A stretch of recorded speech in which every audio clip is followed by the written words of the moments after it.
Gilid lang ng mukha niya ang kita ko kanina pa. Ano man ang nangyari ng araw na yun, ay parang panaginip lang. Hindi ko po alam kung ano ang ikinamatay ng kapitbahay namin.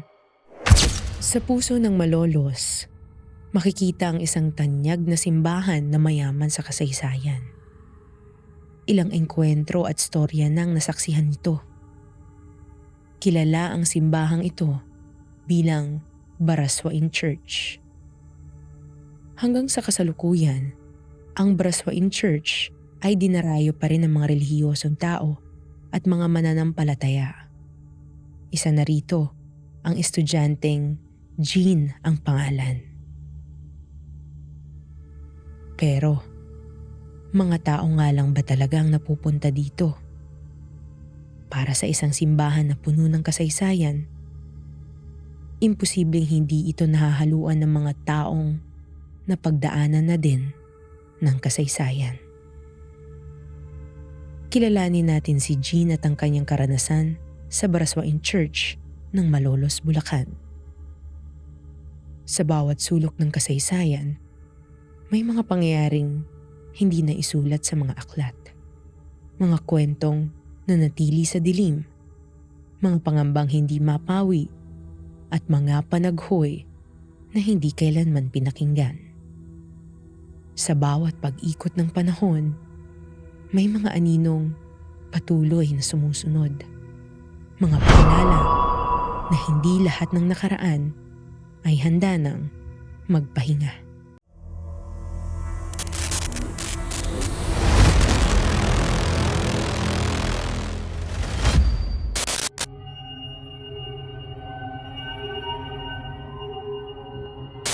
Miss Camille, itago niyo na lang po ako sa pangalang Jean. Isa po akong senior high student sa isang paaralan malapit sa Baraswain Church. Halos araw-araw ko pong tinatambayan ng isang lounge sa nasabing simbahan. Dito po ako naghihintay ng mototaxi para mabilisan po akong makauwi sa bahay. Sa looban po kasi ito at medyo may kalayuan. May puno po ng kalachuchi sa gitna ng lounge na ito. Madalas po ay may mga nakatambay na batang grasa at minsan naman mga nagtitinda ng sampagita. Isang araw, medyo makulimlim ang langit. Nagising po ako ng sobrang late na. Hindi rin tumunog ang alarm ko. Basta alam ko ay 30 minutes na lang magsisimula na ang klase. Hindi ko na po chinek ang phone ko at nagmadali na ako. Nagbook po ako ng mototaxi at tuluyang humarunod papuntang school. Laking gulat ko na wala pong tao sa paligid at nakasara ang mga gate. Tinanong ko po si Manong Guard kung bakit sarado ang gate. Walang pasok, iha. Tingnan mo ang langit, ang dilim. Magkakabagyo. Madalian ko pong binuksan ang cellphone ko at chinek ang mga announcement group chat sa Messenger. Magkahalong inis at sayang nararamdaman ko. Nagsayang lang ako ng pamasahe pero at least po ay makakauwi agad para magpahinga buong araw. Mabilisan po akong nagbook ng mototaxi para makauwi agad. Habang nagbubook, ay naglakad na din ako papunta sa lounge sa Baraswain Church para doon na ako maghintay. Sa sobrang madali ko naman ay nakalimutan ko palang i-charge ang phone ko. Kaya ko pa rin po mag-book pero hindi ko ito magagamit para malibang ako habang naghihintay. Kaya binaba ko agad ang phone ko at naghintay lamang.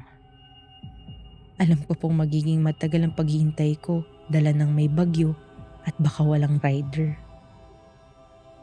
Habang tinatanaw ang paligid, ay bigla pong may tumabi sa aking matandang babae.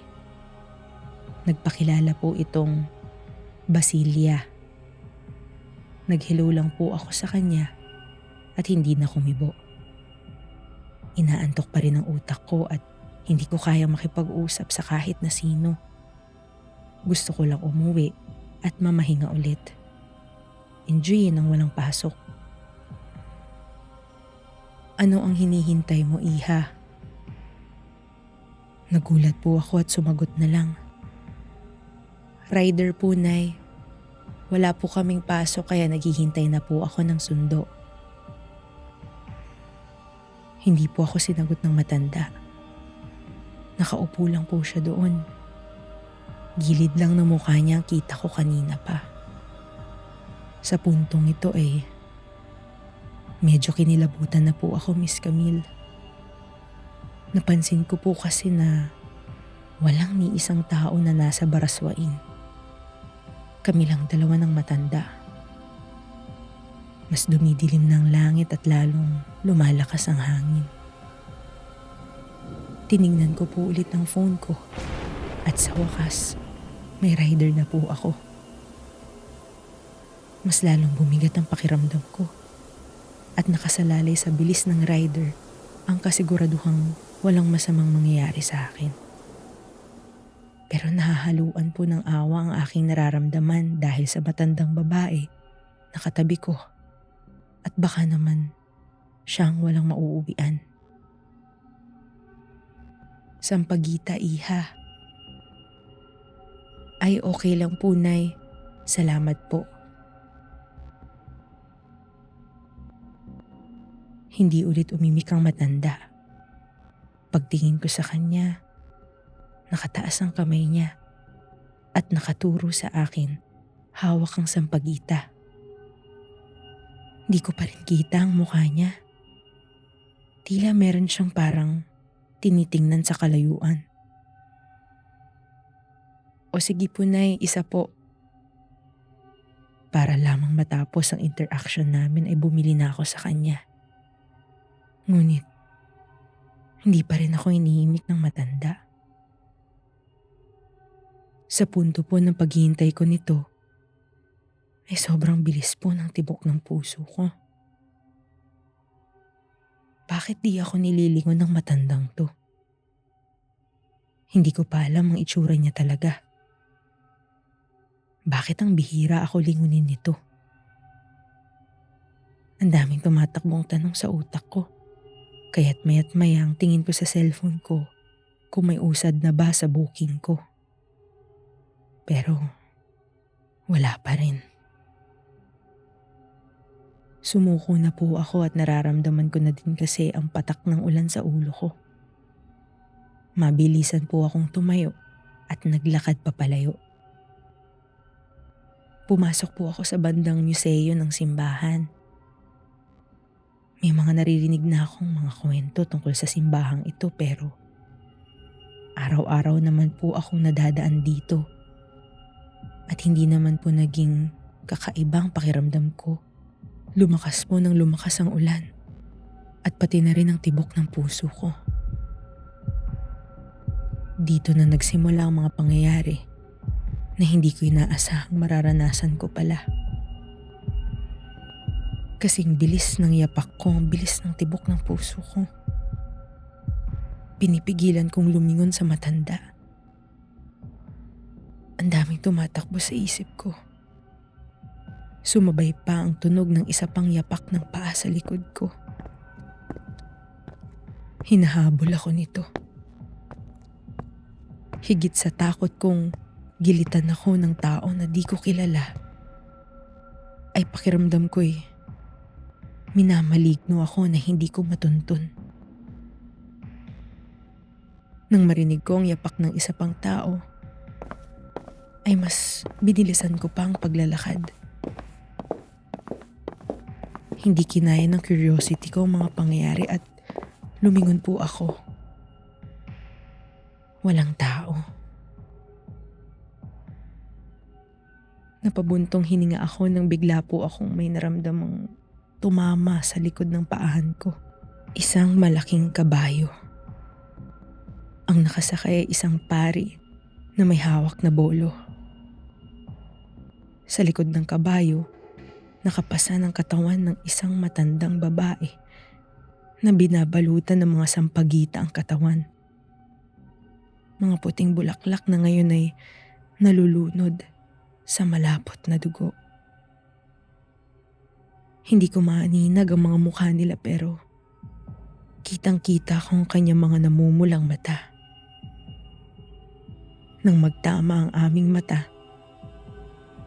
pakiramdam ko ay para akong sinasakal at pinapahirapan. Noon ko lang napansin na ang bolo ng pari ay may dugo at ang katawan ng matandang babae ay pugot ang ulo. Nakita kong naglalawang dugo sa sahig. Sinundan ko ito ng tingin. Papalapit, nang papalapit.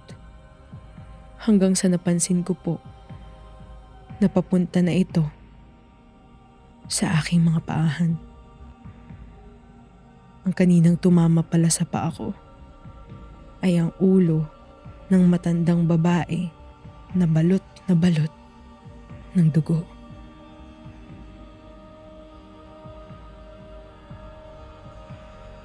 Lahat ng bigat, lahat ng kaba at takot ay biglang nawala. Paglingon ko ay nakita ko ang rider. Tumingin ako sa paligid ko at nasa museo pa rin ako. Walang dugo, walang matanda, walang pugot na ulo, walang kabayo at walang pari. Agad kong sinuot ng shower cap, helmet, sabay sakay sa motor. Habang nakasakay at papalayo, bigla akong naamoy ang sampagita at tuluyang pumatak ang ulan.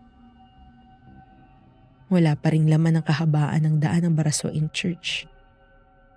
Patay ang bayan dahil sa bagyong ito. Amoy sampagita. Sambit ng driver. Bumalik po Miss Camille ang lahat ng kaba. Ano po yun? Tanong ko na parang di ko siya narinig kanina. Andito na po tayo ma'am. Malumanay akong sumagot ng, salamat kuya.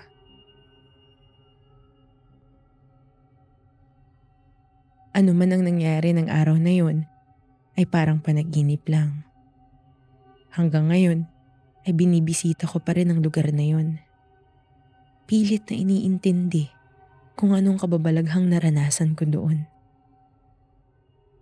Nakalimutan ko po palang sabihin na namatay ang matandang kapitbahay namin sa sumunod na araw. Kung sino man ang matanda na nakita ko sa Barasoin, iniisip ko na lang minsan na baka siya yun. Di ko po alam kung ano ang ikinamatay ng kapitbahay namin. Pero nababalitaan ko po na nasalvage daw ang matanda at natagpuan ang kanyang bangkay na putol-putol. Karumal-dumal ang ginawa sa kanya at naliligo sa sariling dugo nang matagpuan ito. Kung ano man ang nakita ni Jean ng araw na yon ay refleksyon ng mga misteryo ng kasaysayan na walang kasiguraduhan kung paano nagsimula. Ang kasaysayan ay madalas nakakalimutan, kaya kailangan natin ipagpatuloy ang pagkukwento, maganda man o kababalaghan.